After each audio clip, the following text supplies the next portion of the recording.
Selamat hari Selasa teman-teman. Kita bersyukur kita bertemu kembali di dalam PA Online GKA Immanuel Malang. Hari ini kita akan membaca dari Matius pasal yang ke-26 ayat 26 sampai 29 tentang penetapan perjamuan malam. Saya akan membacakannya untuk saudara-saudara sebelum kita merenungkannya bersama-sama. Dan ketika mereka sedang makan, Yesus mengambil roti, mengucap berkat, memecah-mecahkannya, lalu memberikannya kepada murid-muridnya dan berkata, "Ambillah, makanlah, inilah tubuhku." Sesudah itu ia mengambil cawan, mengucap syukur, lalu memberikannya kepada mereka dan berkata, "Minumlah kamu semua dari cawan ini, sebab inilah darahku, darah perjanjian yang ditumpahkan bagi banyak orang untuk pengampunan dosa. Akan tetapi aku berkata kepadamu, mulai dari sekarang aku tidak akan minum lagi hasil pokok anggur ini sampai pada hari aku meminumnya, yaitu yang baru bersama-sama dengan kamu dalam kerajaan Bapa-Ku." Berbahagialah kita sekalian yang membaca firman Tuhan, menyimpan dalam hati kita, merenungkannya, dan berjalan menurut kebenarannya. Mari kita berdoa sebelum kita membahas bagian ini. Bapa yang di sorga, berkatilah PA kami pada hari ini, supaya melalui kebenaran firman Tuhan, kami boleh mengerti akan kasih-Mu, dan kami dituntun untuk hidup di dalam kebenaran dan kasih itu. Kami hari ini tidak membahas tentang Paskah. Kiranya Engkau menolong kami untuk mengerti, dan Engkau menuntun kami juga untuk mengenali dengan baik kebenaran-kebenaran di dalamnya. Terpujilah nama Tuhan. Mohon kuasa Roh Kudus menyertai dan menuntun kami sekalian. Dalam nama Yesus Juru Selamat kami yang hidup, kami berdoa dan mohon tuntunan Tuhan. Amin. Nah, saudara-saudara, hari ini kita akan bersama-sama melihat bagaimana tentang Paskah, ya, Tuhan Yesus merayakan Paskah. Paskah ini adalah perayaan yang punya sejarah panjang di dalam gereja, dalam umat Tuhan. Boleh dikatakan bahkan Paskah itu menandai lahirnya umat Tuhan, ya. Saudara-saudara, kalau kita membaca di dalam Keluaran pasal yang ke-12 ke-13, kita menemukan bahwa Paskah itu adalah yang ditetapkan Tuhan untuk menjadi permulaan sejarah Israel sebagai sebuah bangsa. Paskah itu sampai sekarang diperingati sebagai saat orang Israel keluar dari tanah Mesir, dan dikatakan oleh firman Tuhan, pada masa Paskah itu maka bulan yang pertama dan tahun yang pertama bagi orang Israel adalah waktu mereka keluar dari tanah Mesir, ya. Nah, saudara-saudara sekalian, pada waktu mereka dibawa keluar dari tanah Mesir, sesungguhnya kita dibawa untuk mengingat bagaimana Tuhan itu memberikan 10 tulah kepada orang Mesir. Dan tulah yang terakhir sesaat sebelum mereka keluar dari tanah Mesir, itulah yang menjadi cikal bakal hari raya Paskah itu. Yaitu apa? Yaitu kematian anak sulung. Paskah itu sudah diperintahkan Tuhan sebelum kejadiannya, ya. Jadi sebelum mereka keluar dari tanah Mesir, Tuhan sudah memberitahukan mereka tentang Paskah, ya. Mereka harus menyembelih anak domba, mengoleskan darahnya di ambang pintu, kemudian mereka harus makan dengan baju yang siap untuk pergi dengan tongkat, dan kemudian Tuhan berkata, pada malam itu aku akan membunuh semua anak sulung di tanah Mesir ini. Tetapi rumah-rumah yang ada tanda darah anak domba, tidak akan ada yang binasa. Saudara-saudara sekalian, malam itulah yang menjadi malam terakhir bangsa Israel ada di tanah Mesir. Karena setelah malam itu mereka keluar dari tanah Mesir, dan mereka menjadi bangsa yang baru, bangsa Israel. Nah, saudara-saudara, itu secara ringkas tentang peristiwa yang diingat ini, ya. Nah, bagaimana orang Israel memperingatinya? mereka mengadakan perjamuan malam, perjamuan Paskah. Dikatakan di ayat 26, dan ketika mereka sedang makan, Yesus mengambil roti, mengucap berkat, memecah-mecahkannya, lalu memberikannya kepada murid-muridnya. Nah, saudara-saudara, ketika mereka sedang makan ini, mereka sedang makan Paskah. Dalam latar belakang adat istiadat Yahudi yang saya baca, Paskah itu dirayakan seperti ini, saudara-saudara ya. Waktu mereka Paskah, mereka menyediakan air asin, ya. Kemudian ada roti tidak beragi, ada daging domba, ada sayur pahit, ada karoset, yaitu semacam pasta begitu, dan juga ada 4 cawan anggur, ya. Nah, saudara, sudah dibahas di minggu lalu, ya. Sekarang kita akan lihat bagaimana mereka merayakan Paskahnya. Nah, ketika mereka berkumpul duduk makan di meja itu, pertama-tama mereka akan minum dari cawan yang pertama. Namanya cawan kidus, yang menunjukkan dimulainya perayaan perjamuan Paskah. Setelah mereka minum cawan kidus, kemudian mereka mencuci tangan, ya. Untuk semua yang ikut perjamuan, mereka harus mencuci tangan karena mereka akan makan bersama-sama. Kemudian setelah cuci tangan, yang ketiga mereka akan mulai dengan mencelupkan sayur pahit ke dalam air garam, yang melambangkan kehidupan mereka yang pahit dan penuh air mata di tanah Mesir, yang penuh dengan kesukaran itu, ya. Hidup yang pahit dan penuh air mata itu digambarkan dengan sayur pahit dan yang dicelupkan ke dalam air garam itu, ya. Setelah itu mereka kemudian memecah roti yang pertama, pemecahan roti. Ada 3 roti di meja. Yang dipecah itu di tengah, dibagi sedikit dengan doa. Begini, terpujilah Engkau Tuhan yang memberi kami makanan kami yang secukupnya, atau yang memberi kami makanan dari hasil bumi ini.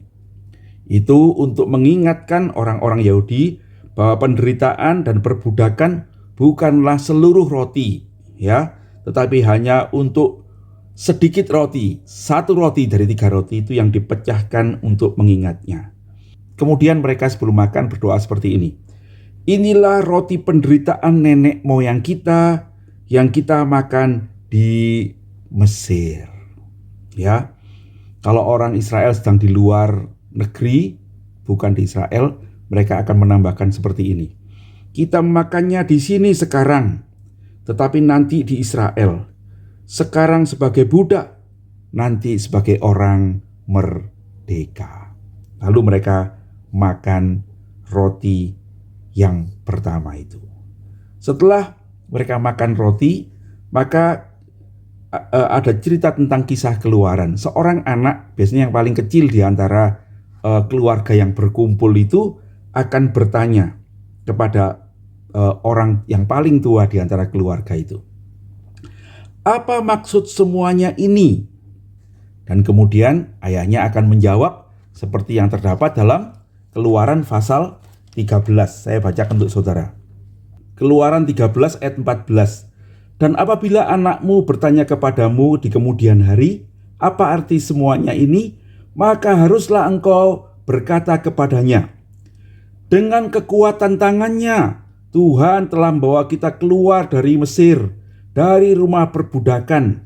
Sebab ketika Firaun dengan tegar menolak untuk membiarkan kita pergi, maka Tuhan membunuh semua anak sulung di tanah Mesir, dari anak sulung manusia sampai anak sulung hewan. Itulah sebabnya maka aku biasa mempersembahkan kepada Tuhan segala binatang jantan yang lahir terdahulu dari kandungan, sebab semua anak sulung di antara anak-anakku lelaki ku tebus. Hal itu harus menjadi tanda pada tanganmu dan menjadi lambang di dahimu, sebab dengan kekuatan tangannya Tuhan membawa kita keluar dari Mesir. Nah, saudara-saudara, setelah pertanyaan itu dan sudah dijawab, mereka kemudian menyanyikan pujian Halel namanya, ya. Mereka menyanyikan satu lagu pujian Haleluya. Begitu Halel dari kata haleluya itu dari Mazmur 113, Mazmur 114, Lalu kemudian mereka minum cawan yang kedua, namanya cawan Haggadah. Haggadah itu artinya cerita atau kisah, ya, menceritakan tentang bagaimana peristiwa Paskah itu terjadi, ya. Lalu kemudian setelah itu mereka mencuci tangan untuk makan Paskah. Sebelumnya mereka akan memohon berkat dengan doa seperti ini. Terpujilah Engkau Tuhan Allah kami yang menumbuhkan buah dari dalam bumi. Terpujilah Engkau Tuhan yang menguduskan kami dengan Taurat-Mu dan bersekutu dengan kami menikmati roti tak beragi ini. Dan kemudian rotinya dibagi-bagikan, yang dua itu, ya. Kemudian sayur pahit diletakkan di antara dua roti yang tak beragi dan kemudian dicelupkan dalam karoset dan dimakan, melambangkan bahwa perbudakan di tanah Mesir sudah dipatahkan, katanya begitu, ya. Dan kemudian mereka makan daging domba yang melambangkan pengorbanan anak domba Paskah. Dan mereka makannya harus sampai habis, ya. Dan kalau tidak habis, biasanya mereka dimusnahkan, ya, dengan dibakar.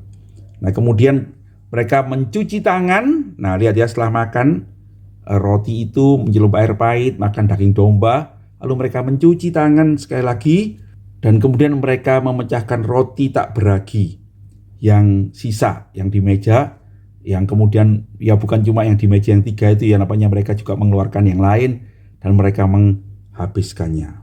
Kemudian mereka menaikkan doa pengucapan syukur dan minum cawan yang ketiga, yang mereka sebut sebagai cawan pengucapan syukur. Setelah itu mereka menyanyikan lagu Halel, dan kemudian mereka menutup seluruh ibadah itu dengan minum cawan yang terakhir. Nah, setelah cawan yang terakhir itu mereka menyanyikan Mazmur nomor 136, The Great Hallel. Bersyukurlah kepada Tuhan sebab Ia baik, bahwasanya untuk selama-lamanya kasih setianya. Dan itulah yang kemudian disebutkan dalam 26 ayat itu. Ada cerita bagaimana Tuhan membawa mereka keluar dari Mesir, dan selalu dijawab dengan perkataan bahwasanya untuk selama-lamanya kasih setianya. Itu The Great Hallel, Mazmur nomor 136. Nah, saudara-saudara sekalian, itu yang dilakukan oleh orang Yahudi ketika mereka merayakan Paskah. Nah, di mana Tuhan Yesus itu memecah roti itu? Menurut penafsir, Tuhan Yesus mengambil roti, mengucap berkat, memecah-mecahkannya, lalu memberikan pada murid-muridnya dan berkata, ambillah, makanlah, inilah tubuhku. Dan setelah itu dia mengambil cawan, mengucap syukur dan berkata, minumlah kamu sekalian, sebab inilah darahku. Itu dilakukan pada waktu mereka selesai makan daging domba itu, ya. Setelah mereka selesai makan daging domba, cuci tangan, kemudian terakhir sebelum menyanyikan The Great Hallel, Tuhan itu mengambil roti yang untuk dimakan terakhir itu, itulah yang dia katakan, inilah tubuhku. Dan cawan yang Tuhan bagikan itu adalah cawan ucapan syukur, cawan yang ketiga, cawan pengucapan syukur itu, ya, yang Tuhan mengatakan, inilah darahku, darah perjanjian yang ditumpahkan bagi keselamatan banyak orang itu. Karena kalau kita mengacu selanjutnya, kita akan membaca bahwa dikatakan sesudah menyanyikan nyanyian pujian, pergilah Yesus dan murid-muridnya ke Bukit Zaitun. Nah, pujian yang terakhir itulah The Great Hallel itu, ya, saudara-saudara sekalian. Nah, itulah kisah bagaimana Tuhan bersama murid-muridnya itu merayakan Paskah. Jadi saudara-saudara sekalian, murid-murid itu mengenang bagaimana mereka adalah orang yang dikasihi Tuhan, yang diselamatkan dari perbudakan tanah Mesir. Mereka sudah mengenang bagaimana mereka diselamatkan dari kematian oleh darah anak domba, daging domba yang mereka makan itu. Dan ketika mereka sudah selesai mengenang itu, sekarang Tuhan berkata, makanlah, inilah tubuhku, tubuh yang dipecahkan bagi kamu, seperti anak domba itu. Minumlah kamu dari cawan ini, karena inilah cawan perjanjian baru yang dimeteraikan dengan darahku. Saudara-saudara, setiap kali kita merayakan Paskah, sampai hari ini orang Kristen merayakan Paskah, maka melalui peristiwa perayaan Paskah itu kita diingatkan, sama seperti orang Yahudi pada waktu itu, bahwa mereka dibebaskan dari tanah Mesir, dari tempat perbudakan, dari air mata kesusahan, dari kepahitan hidup itu ya. Nah, tetapi kita bukan lagi dibebaskan dari tanah Mesir dan penderitaan, tetapi kita dibebaskan dari dosa. Sesungguhnya dosalah yang sudah menghancurkan hidup kita, yang membuat hidup kita pahit dan penuh air mata. Oleh dosa kita kehilangan sukacita kita di hadapan Allah. Dan Tuhan berkata melalui perjamuan ini kepada kita sekalian, "Akulah pembebasmu." Ya, kita tidak lagi dikuasai oleh kuasa dosa, tetapi kita menjadi anak-anak Allah yang dikuasai oleh Roh Kudus. Apakah orang Kristen tidak menderita? Tetap ada penderitaan, tetapi penderitaan itu bukan lagi menjadi air mata dan kepahitan hidup, tetapi penderitaan bagi orang percaya adalah apa yang diizinkan Tuhan, bahkan melaluinya tangan Tuhan bekerja untuk mendatangkan kebaikan bagi orang percaya. Roma 8 ayat 28 ya. Tuhan turut bekerja dalam segala sesuatu untuk mendatangkan kebaikan bagi mereka yang mengasihi Dia, bagi mereka yang terpanggil dalam nama anak Allah. Saudara sekalian, di dalam Kristus Yesus, kita itu tidak lagi dikuasai oleh dosa yang membinasakan, tetapi kita dikuasai oleh Roh yang membebaskan dari kuasa dosa.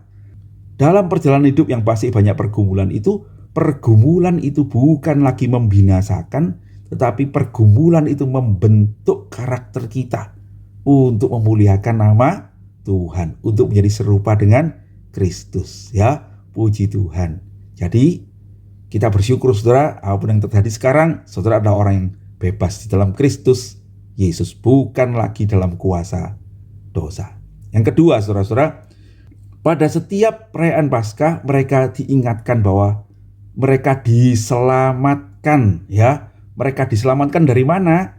Dari kematian anak sulung. Oleh apa? Oleh darah anak domba yang dioleskan di ambang pintu rumah-rumah mereka. Keselamatan oleh pengorbanan anak domba inilah yang membuat mereka menyembelih anak domba Paskah, yang sesungguhnya sudah dinubuatkan sejak zaman Kejadian.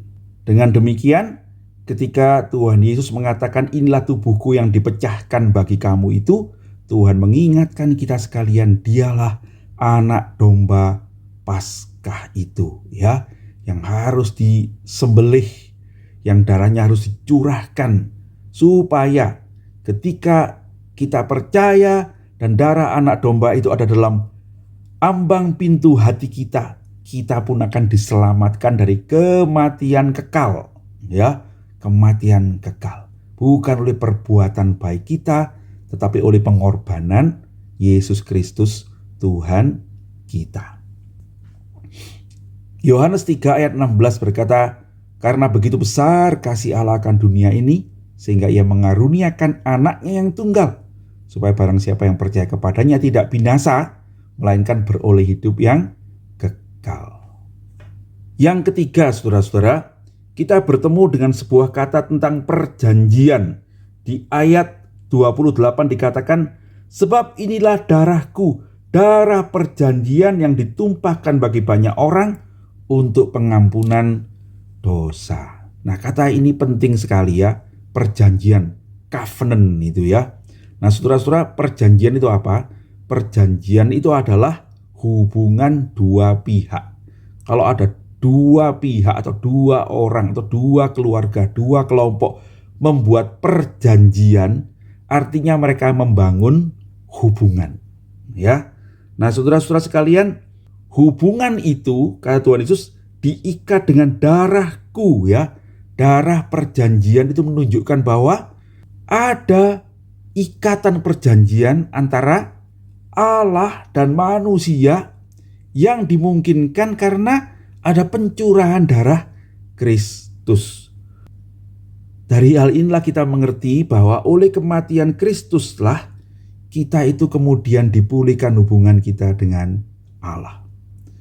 Oleh darah yang ditumpahkan itulah kita boleh lagi bersekutu dengan Tuhan. Saudara-saudara, waktu Tuhan Yesus disalibkan, Alkitab mencatat bahwa tirai bait Allah yang membatasi ruang kudus dan ruang maha kudus itu terbelah dua. Yang artinya dulu orang tidak boleh masuk ruang maha kudus, tetapi oleh kematian Kristus sekarang orang boleh datang kepada Allah, menghampiri Dia. Oleh pengorbanan Kristus yang adalah domba Allah itu kita dilayakkan datang kepada Allah. Seperti ketika Tuhan membuatkan baju untuk Adam dan Hawa dari kulit binatang. Ada korban binatang itu yang menggantikan daun-daun buatan manusia yang tidak layak di hadapan Allah. Tuhanlah yang memberikan baju yang layak untuk kita datang kepada Allah. Bajunya itu siapa, saudara? Kristus Yesus. Kalau kita datang kepada Allah dengan keadaan kita sendiri, kita ini pasti binasa. Tetapi ketika kita datang bersama dengan Kristus, itu seperti Tuhan itu melihat Kristus di depan kita, yang membuat kita ini boleh datang kepadanya dan layak di hadapannya. Ya. Dalam 1 Petrus 2 ayat 9, ya, yang kita renungkan sebagai hakikat gereja dikatakan, kamulah bangsa yang terpilih, imamat yang rajani. Imamat yang rajani menunjukkan bahwa kita ini adalah imam. Apa hebatnya imam itu, saudara-saudara? Imam itu adalah orang yang boleh langsung datang kepada Allah membawa persembahan, bawa korban. Dulu orang Israel tidak bisa datang langsung kepada Tuhan, harus lewat imam. Tetapi sekarang kita, oleh darah Kristus Yesus, oleh darah perjanjian itu, kita boleh secara pribadi datang kepada Tuhan. Saudara, menarik ya, pada waktu Paskah, para ayah itu diizinkan untuk memimpin perjamuan kudus itu, perjamuan Paskah itu. Mereka seperti bertindak sebagai imam, ya.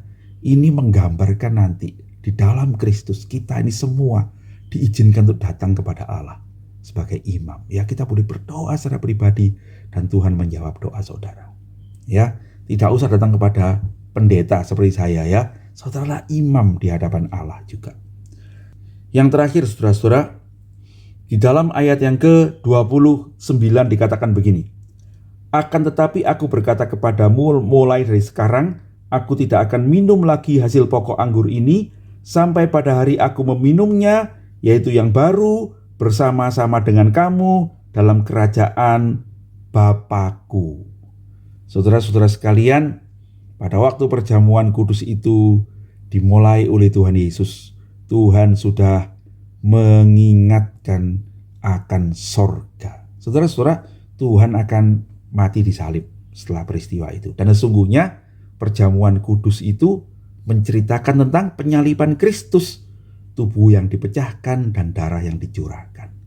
Tetapi saudara-saudara, kemana pandangannya? Pandangannya bukan disalib, tapi pandangannya pada kemana? Kepada perjamuan kudus yang abadi di sorga.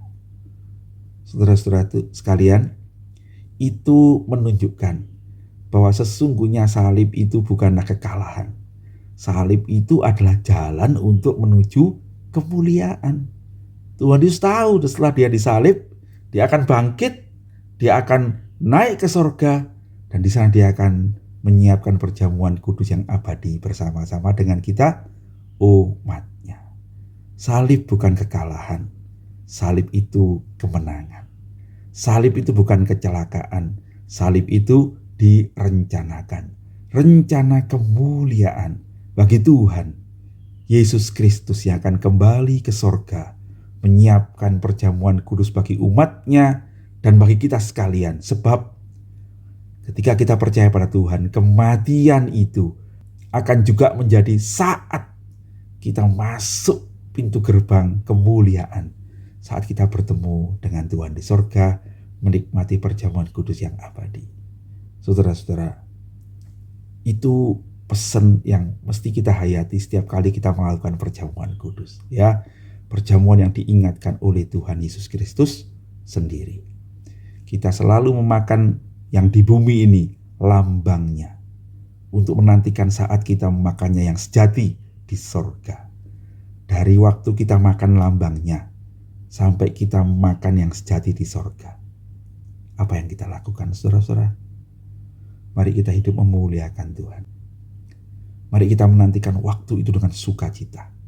Dan mari kita hidup menjadi berkat bagi sama, menyaksikan kebaikan Tuhan dalam hidup kita. Kamulah bangsa yang terpilih, imamat yang rajani, bangsa yang kudus, umat kepunyaan Allah, supaya kamu memberitakan perbuatan-perbuatan yang besar dari Dia yang telah memanggil kamu keluar dari kegelapan pada terangnya yang ajaib. Kamu yang dahulu bukan umat, sudah menjadi umat. Kamu yang dahulu tidak dikasihani, telah beroleh belas kasihan. Saudara, mari kita memberitakan itu sampai kita pulang menikmati perjamuan kudus yang abadi. Tuhan kiranya memberkati kita sekalian. Mari kita berdoa. Terima kasih Tuhan, kami boleh belajar firman-Mu pada hari ini. Tuntunlah kami untuk menghidupinya, menghayatinya. Dan tuntunlah kami untuk hidup memuliakan Tuhan sampai kami pulang ke rumah yang kekal, menikmati perjamuan kudus yang abadi bersama Engkau sendiri, Sang Juru Selamat, Gembala kami yang hidup. Terpujilah nama Tuhan. Dalam nama Yesus Juru Selamat kami yang hidup, kami berdoa dan mengucap syukur. Amin. Demikian PA kita hari ini, saudara-saudara. Sampai bertemu nanti sore, kita boleh mendiskusikannya dalam Zoom meeting jam 6 sore di Zoom meeting GKI Immanuel Malang. Tuhan Yesus memberkati.